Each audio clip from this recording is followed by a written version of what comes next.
This is Killer Innovations, a show about ideas, creativity, and how you can innovate. Welcome to the Innovator's Garage, where you learn to create your next game-changing killer innovation.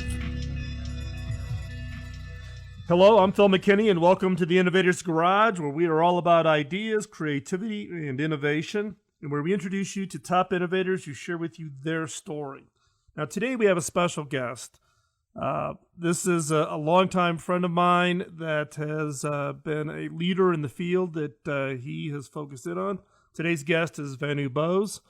Venu and I met probably, I don't know, it's got to be 15 years ago in a previous life, where we actually met through some business activities and then have become friends over the years.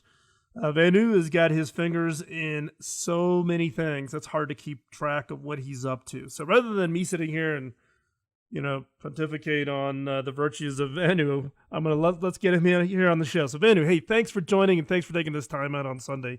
I appreciate you coming and joining the show. Hey, Phil, it's great to talk to you again. It's been too long. Yeah, it's been too long. And by the way, I love the tiger outfit for Halloween. Yeah, I got good mileage out of that. 3 years ago, my daughter decided out of the blue I was going to be a tiger for Halloween, and Amazon saved me, and I've been a tiger ever since.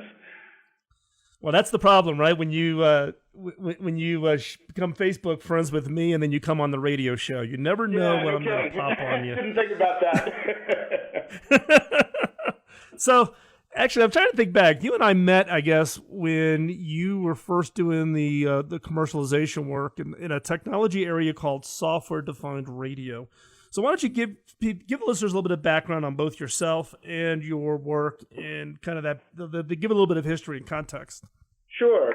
So the work was the topic of my PhD thesis at MIT, and the principle at the time was very simple. We said, can you move everything that makes one wireless system different from the other up into software and have generic hardware? And this was motivated by the fact that every time a wireless carrier upgrades standards from 2G to 3G to 4G, they have to spend billions of dollars putting out new equipment at all their cell sites before they can sell the first phone for the new standard. And, we looked at that and said, well, that's kind of like requiring people to buy a new laptop every time you need to upgrade your version of Word. It's crazy. We need to decouple the hardware and the software. And in the mid to late 90s, with the computing power, that was a very challenging task. We built, at the time, we had AMPS and TDMA, and we built an entire AMPS and TDMA base station on I think it was a 60 megahertz 486, which was quite challenging. But we proved it was possible. And then we decided to roll it into a company when I graduated. And I think I'll give myself credit for one thing, which was realizing that the technology was not ready for prime time when we started the company. And there still needed to be a lot of R&D, not only by us, but in all the underlying technologies, processors, RF CMOS, amplifiers, A to D converters. So we spent the first 6 years doing R&D and mostly military government work. And it wasn't until 6 years later that we rolled out our first new commercial product in December of 2004 as a cellular base station. And the premise at wasn't that Midtech Cellular? Yeah, exactly. And I think that's where we met, because you built it on top of server at the time. Right, you did it on top of HP gear, so we helped you on the Midtech Cellular deployment. That's right. That was our first commercial deployment. That's what got it all launched. And at the time, the value proposition was our advantage was not only being able to upgrade from one standard to the other, but once you put it all up in software, you can virtualize the platform and run multiple base stations on one. And there are about 230 rural carriers in the U.S., like Midtech Cellular, very small ones most people have never heard of. And they have small subscriber bases, but all their revenue comes from roaming with the big guys, Verizon, AT&T, Sprint, and T-Mobile. So our proposition to them was you can run one base station that's both GSM and CDMA and roam with everybody, whereas in the past they were limited to roaming with half of them. So it effectively doubled their roaming revenue.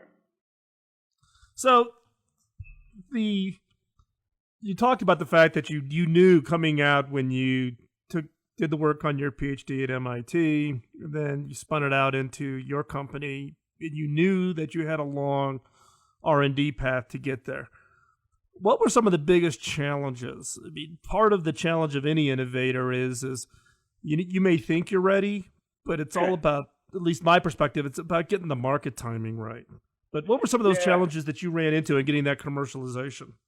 Right. Well, I wish I could remember who told me this so I could give him credit, but it was some VC I was talking to who said that, he said, really good entrepreneurs are seldom wrong about what's next, but they're almost always wrong about when.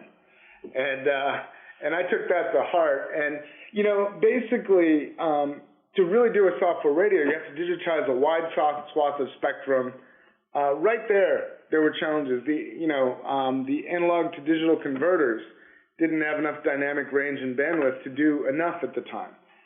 So we realized we had to focus in on narrower applications that the technology supported, and looking at the trends not only in analog to digital converters, but microprocessors for speed and power and RF CMOS, it was really about 10 years till they converged where it was really not only viable but cost effective. In fact, the biggest complaint about software radio when we started was, I remember presenting our first system at a conference when I was still a graduate student, and we could digitize the entire cellular band and do all this processing to pull out a single amps voice channel. And somebody stood up and said, "Congratulations, you've built the world's most expensive cellular phone."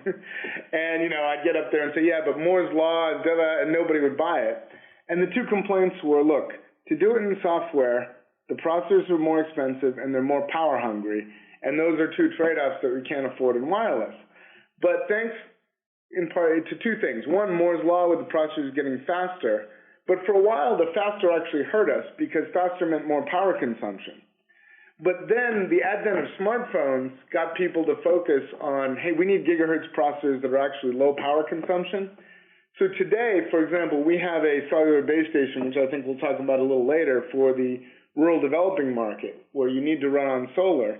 And it is today the lowest cost and lowest power consumption cellular base station, and it's a software radio. So the underlying technology to catch up to where we wanted to go was one of the main factors that we had to manage. And then in your case, you hinted a little bit there about trying to convince people about Moore's law.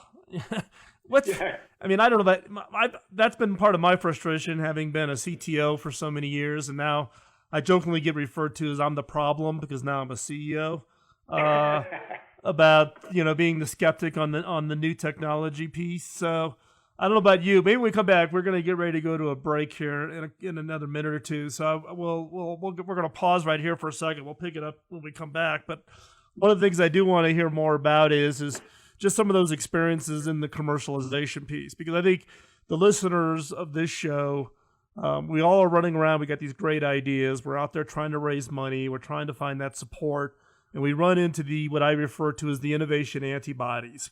Yeah. Those are the people who, basically are just the naysayers. Oh, it'll never work. Why would you do that? You just built the most expensive cell phone. All the dumping on the innovators who are out there trying to create new and great things. So when we come back, I'm going to pick up. I want to pick right where we left off there on that item.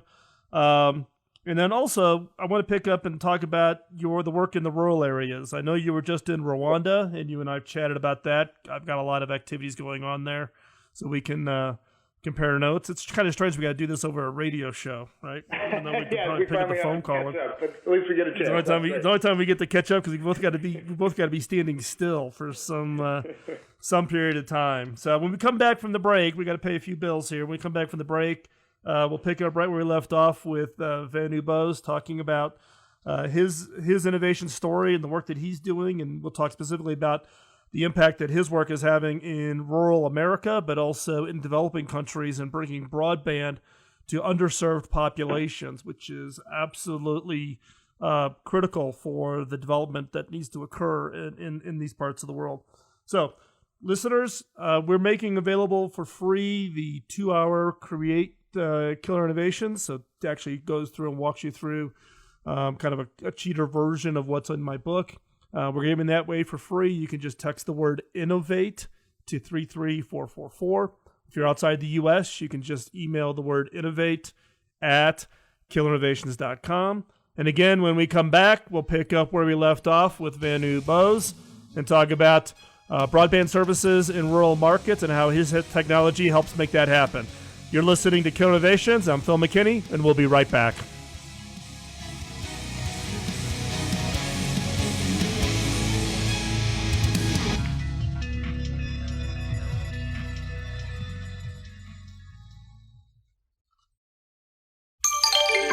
Biz Talk Radio.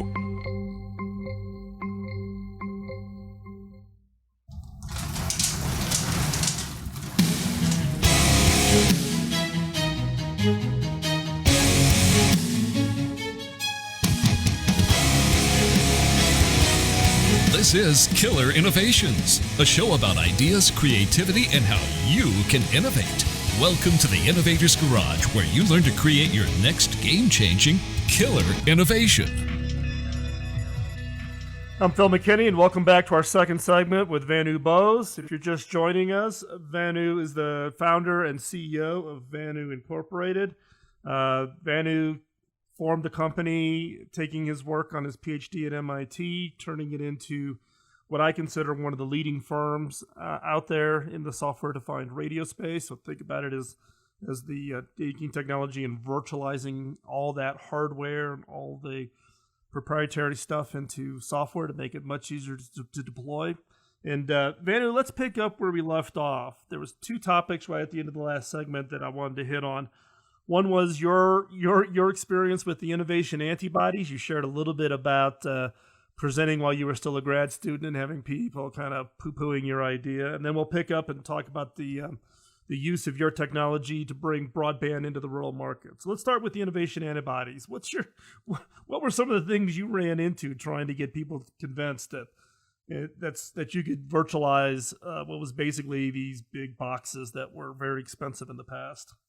Yeah, so actually there's a great sequence, because talking about those will tell you how we ended up at the rural developing market. So in terms of the challenges of the antibodies, I would group them into two classes: the technical and the business. And let's talk about the technical first. When we started out, there were all these people who said, look, you can't do signal processing like this in software. And they had all the reasons, because you had to go through a digital boundary and the processors weren't real time, et cetera. And then, as I said, the first thing we did was the analog AMP cellular standard. And then people said, you can do analog signal processing software, but you can't do digital because you'll never get the symbol timing right, and that's really important, and there are other things.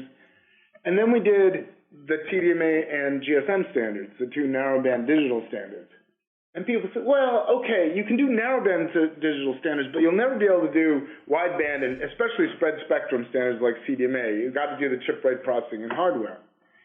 Then we did CDMA 2000, which was wideband chip rate processing, which people thought there was no way you could do entirely in software.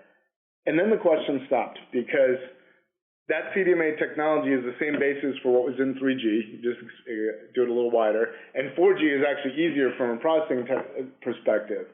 But I think the lesson there is that you'll never convince people with PowerPoint. You actually have to do it and demonstrate it, and that's when minds change. There's a lot of entrenched mindsets on what can and can't be done, and I guess the lesson I've learned is stop trying to convince people, just do it and show them. And that's the best way through. And I think that's actually a great point, because I think a lot of innovators think that hey, I've got a patent, isn't that enough? And the answer is no. The best proof is actually doing it, not doing it in PowerPoint, but actually going out there, investing your own time, your own money, your own passion around the idea, and just go out and just build it. Just prove that it works. Actually, and I remember those discussions with you on that. On some of that, on the early CDMA stuff.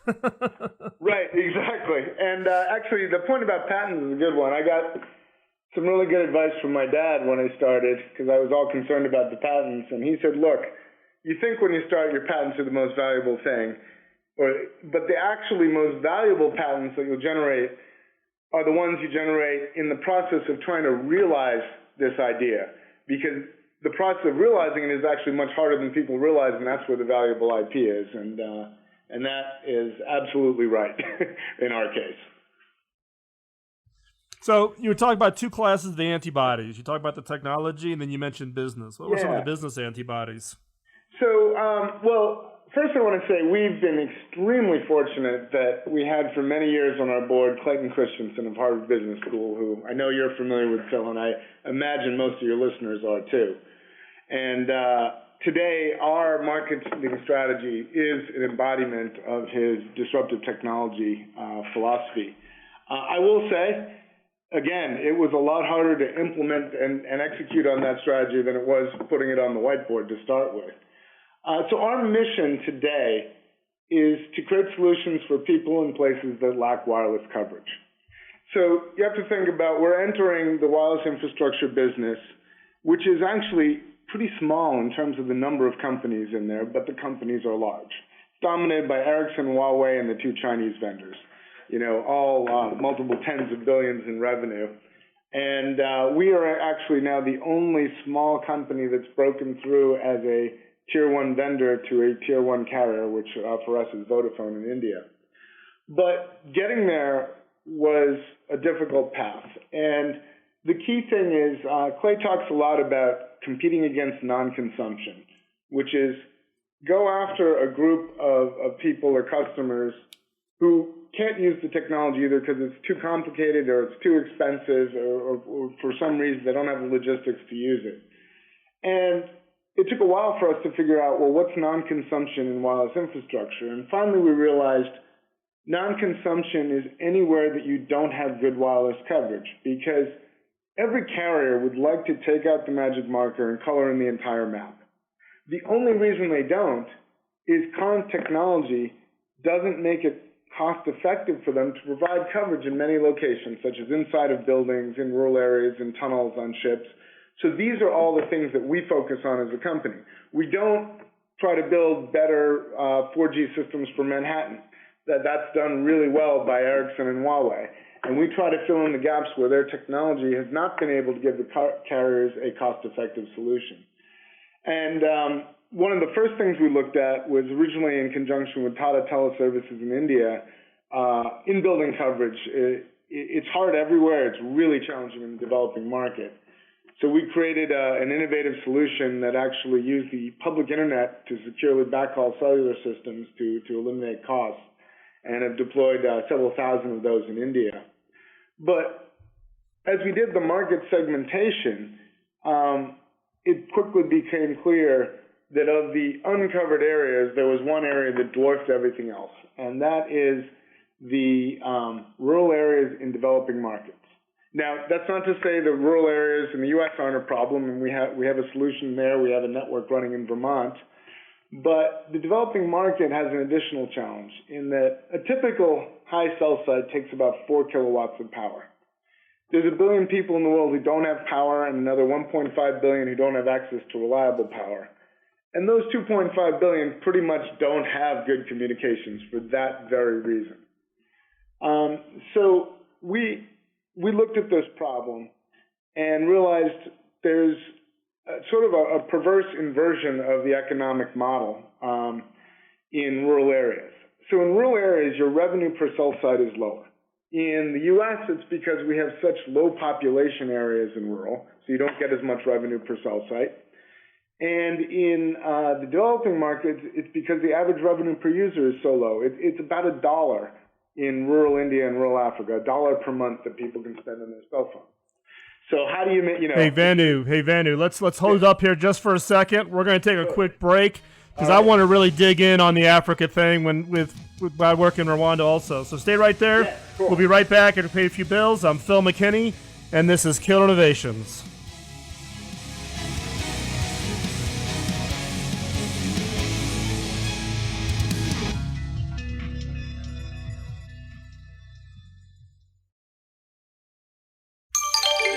Biz Talk Radio.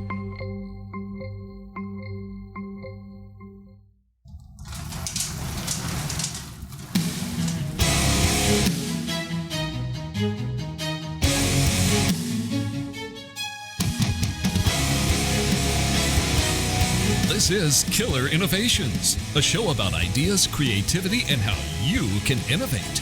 Welcome to the Innovator's Garage, where you learn to create your next game-changing killer innovation. Welcome back. I'm Phil McKinney. You're listening to Killer Innovations. We're going to pick up where we left off with Vanu right before the last commercial break. Vanu, you were talking about specifically the use of your technology in bringing rural broadband, but specifically for the developing markets. And that's a market that I'm passionate about. I know you were just in Rwanda working with them on their rollouts. So talk a little bit more about how your thoughts and the whole opportunity you think for bringing broadband to those developing markets. What does that look like? Yeah, so let me just summarize the challenge and then our solution. So as I said, the challenge is your revenue is lower.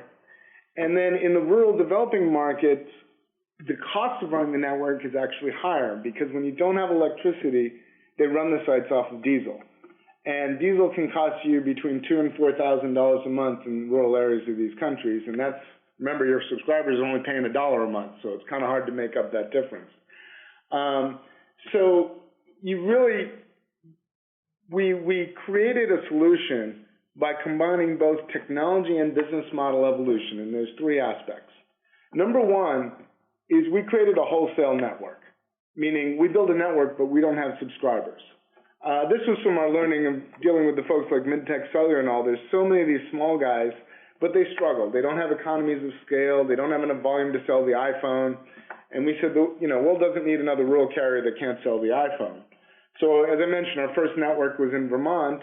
We build in areas in Vermont where none of the carriers have coverage. 9 carriers then use the network. We have Sprint, T-Mobile, Verizon, 4 Canadian carriers because we're on the border, US Cellular, and a bunch of smaller carriers. So number one is wholesale network. Number two, and this is particularly the developing market, we had to get rid of diesel and the 4 kilowatt requirement for a cell site. So we've created a cellular base station.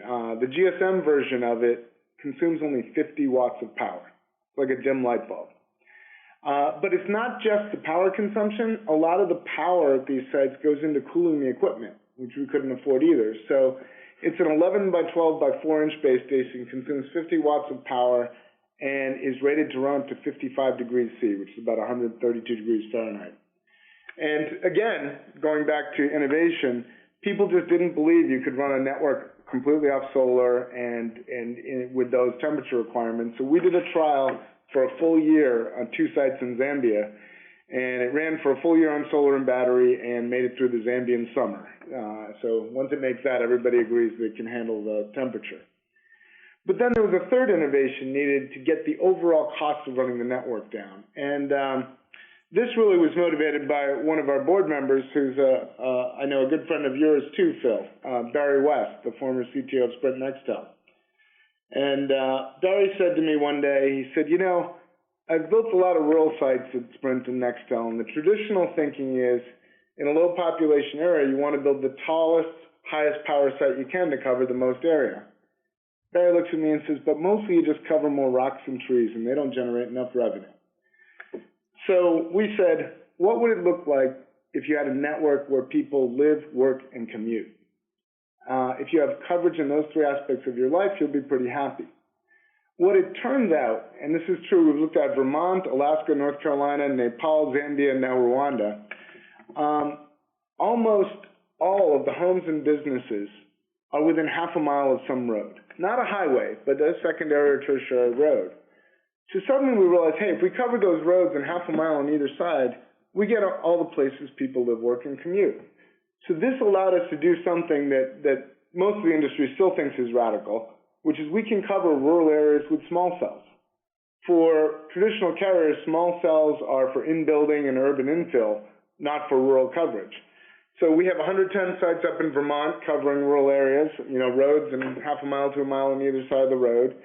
And what we really wanted to do was address those 2.5 billion people in the developing market without coverage.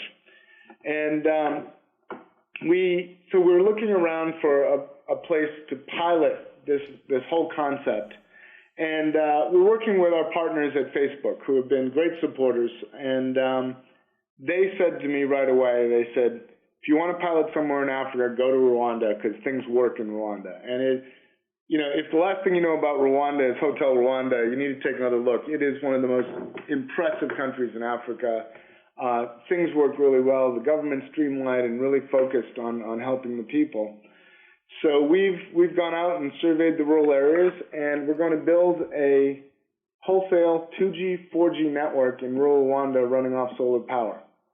I want to make one point, though, because I know you've mentioned broadband, and that's what everyone talks about. 2G is extremely important to start in these areas because the one device people have is a 2G flip phone, even if they don't have coverage. If they get to somewhere where they can make a call once a week, it's incredibly useful to them because remember, they don't have phones at home. And the reason they're 2G flip phones is they don't have power, so they can't be charging. I charge my iPhone all the time. They can't do that. So that's the device they have, and that's their on-ramp to communications. And so we support 2G. We're building out 4G, and to me, it's still a little bit of an open question of what's the right transition. How do you get people onto 4G? What are the right devices? And that's one thing I love about partnering with Facebook is what they're interested in doing experiments to figure this out. So rural Rwanda is going to be a big experiment. We're going to roll out different programs, different kinds of devices, and work with the carriers to see how do you actually get traction. And then the plan would be to show that we can profitably provide coverage for rural and roll it out across the rest of rural Africa. Well, it's interesting because I've been in Rwanda now since 2008. We have a for-profit investments. So we do for-profit as an economic development. We don't do it as a charity. But we're out in the Bugesera area. So we're about an hour and 20 minutes out of Kigali. And we have a 4-bedroom guest house out there, right there at the. Well, let's be there next time and sit on the radio. Yeah. That's gonna say. Actually, my wife and I we typically go for the entire month of December. We're in Rwanda for the entire month, and we're actually now in the process of building a school there, as working with the Rwandan government as a model to change education, to teach innovation and creativity as part of a core curriculum. But I can tell you, when I'm there and I drop in my MTN SIM, right? So I've got a 250 number when I'm in country, I have to hang over the fence, and I might get 2 bars, But if I'm in Kigali, I've got 2G, 3G in right. Kigali. But when you're an hour out and you're send me your address, I'll make sure we get you covered. Thank you, man. That would. And you're right, though. Everybody out there's got the phone. In fact, we have about 125 employees that work out at it's a fish farm in Bugesera. Oh, cool. And we actually got them all on mobile banking now. And they don't have a concept of banking. Right. So we've trained all the employees on how to. So everything. The thing I find everything happens on that mobile phone, man. I'm telling you, they don't. That mobile phone is everything for them. Yep. Well, the thing that I find so interesting is that one of the reasons there were so many unbanked is they don't have identity cards or even addresses in many cases, and the mobile phone has become their identity. And that's what enables you to access these services. And the level is one of the most amazing things. We surveyed a bunch of villages in rural Nigeria initially, and you would drive for 2 hours outside of coverage, right? For 2 hours with no coverage. You get to the village, the first thing everyone does is take out their phone and take a picture. I mean, they're 2 hours from the nearest coverage, but they all have phones. Yeah, exactly. It's a whole different perspective. And in fact, I love when my wife and I are in Rwanda doing our work there with our investments and that, because it gives you a whole different perspective. It's not about what we normally know. We've got to get outside of our comfort zone. Say, hey, Vanu, for those people who want to follow what you're doing, what's the best way for them to track what you're up to? Well, we're on Facebook, Vanu Inc., VANUINC, and Twitter. And our homepage, www.vanu.com, is about to get a major facelift. Yeah, it does look a little dated, but I wasn't going to rag on you on that one. We've been so busy, we kind of neglected it. So check back in a few weeks; it'll be a lot better.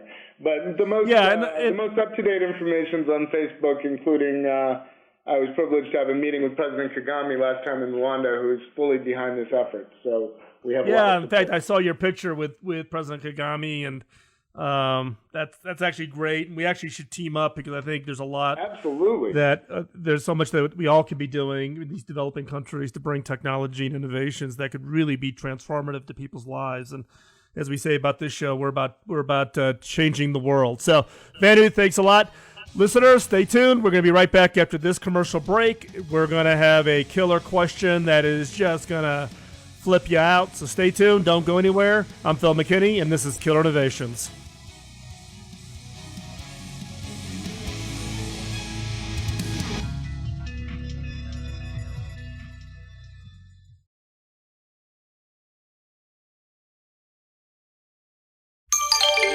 Biz Talk Radio.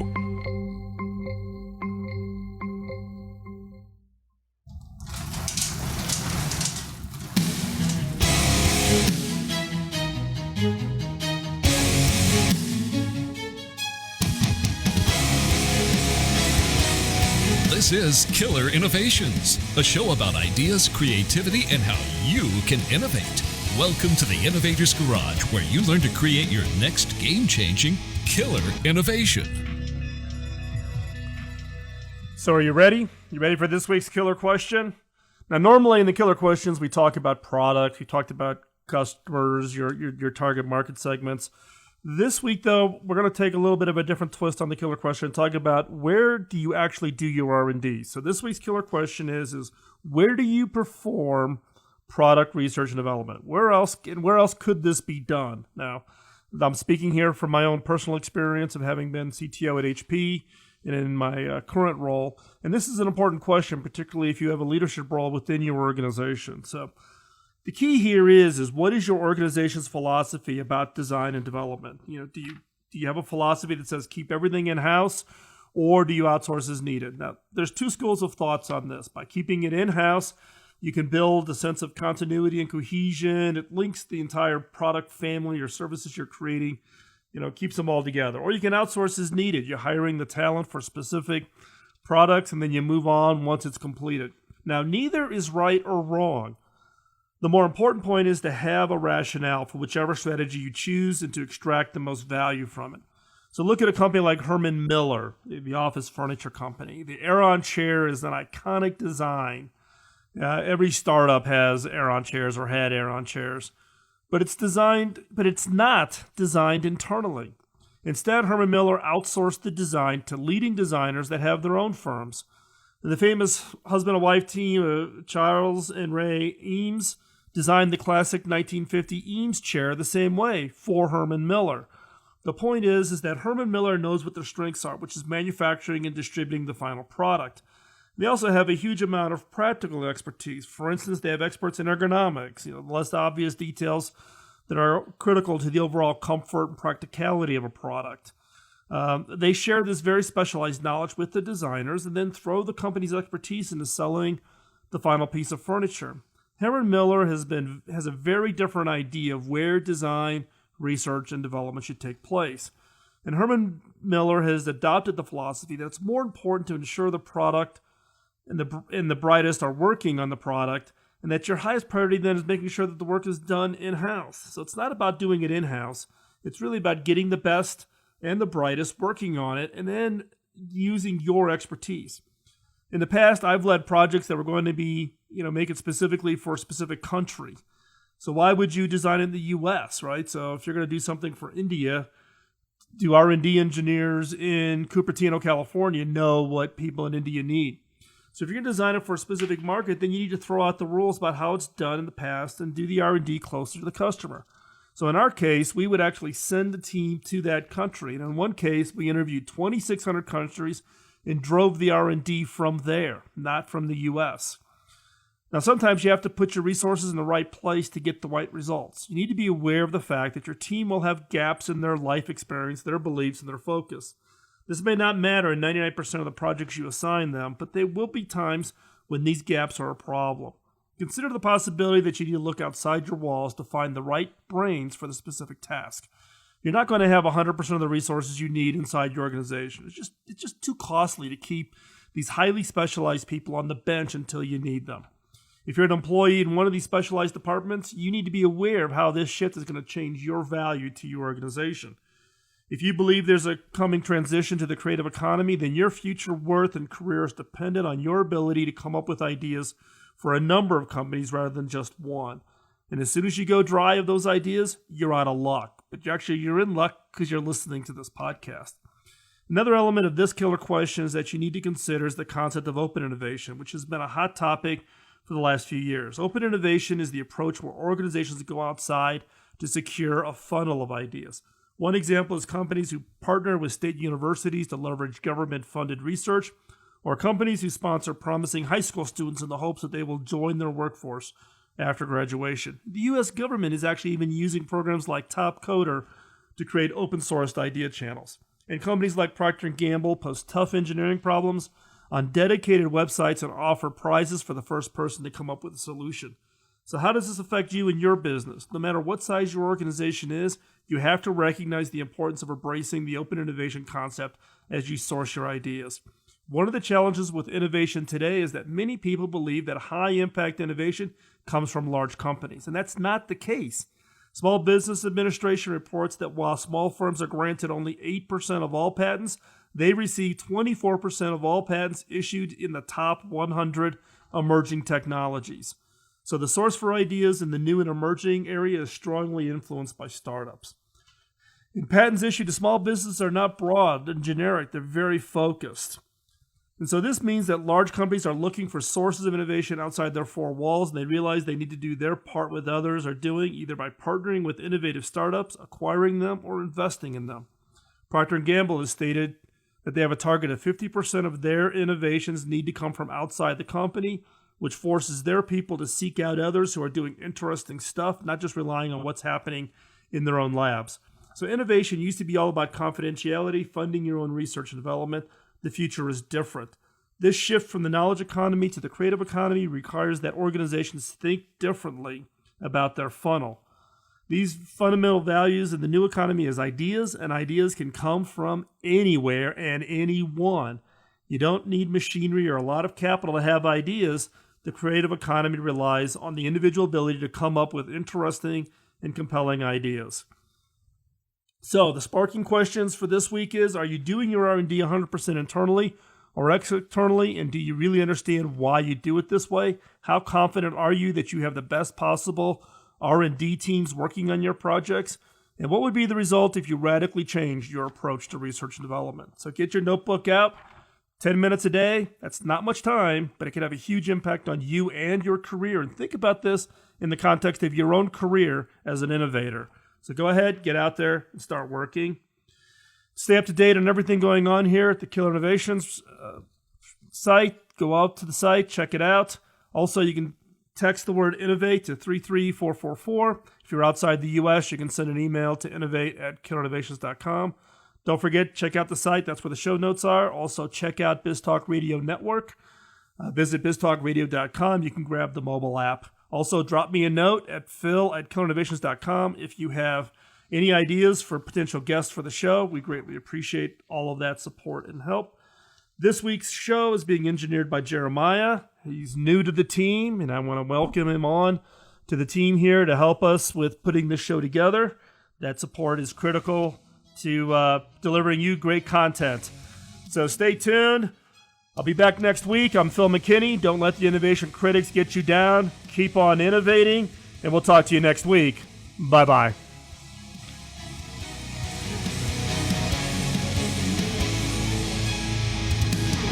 The opinions you hear on Biz Talk Radio are those of the hosts, callers, and guests, and do not necessarily reflect those of this station, Biz Talk Radio, its management, or advertisers. The information on Biz Talk Radio does not constitute a recommendation, offer, or solicitation to buy or sell any product or service. If you have any questions about Biz Talk Radio, contact us at 817-274-1609 or at biztalkradio.com.